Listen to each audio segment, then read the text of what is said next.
Can't even bury my son in peace. Y'all want to put the man in the wig. I ain't letting no preacher stand up. Ain't no ordained, anointed preacher gonna do that. Stand up with no man and preach in the wig. Stop it. Y'all doing this for the show. Y'all ain't worried about my son's soul. And for the record, if it's the wig that's causing you the issue, Girl Lala had a handful of hair. Do her hair. People would show up in blue and black, red and black.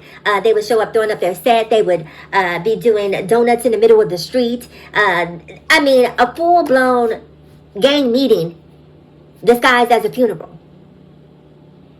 And the families would be okay with that.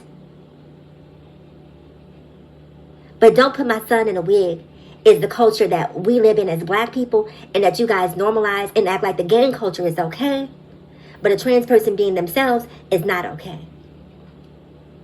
We don't mind the fact that they did carjackings. We don't mind the fact that they did drive-bys. We don't mind the fact that people were afraid to go into stores because they were loitering outside of, places of business. We don't mind the fact that they infested our communities with all sorts of drugs and alcohol.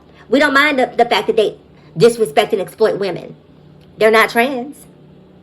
So let's bury them with honor and dignity. This man is sitting up here with a mouthful of gold teeth talking about how he doesn't appreciate or want to validate Girl Lala's appearance and death. With a mouthful of gold teeth.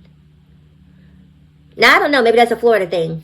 But I know, coming from up north, I don't want my parent walking around representing me as a child with a mouth full of gold teeth. I don't want my parent at, I don't know, I'm assuming 40, maybe knocking on 50 based on me seeing his appearance, running around with an airbrushed sweatshirt on. I don't want my parent online hustling to pay for my funeral. Because you want to talk about what's embarrassing to you as a parent, let's talk about what's embarrassing to me as a child.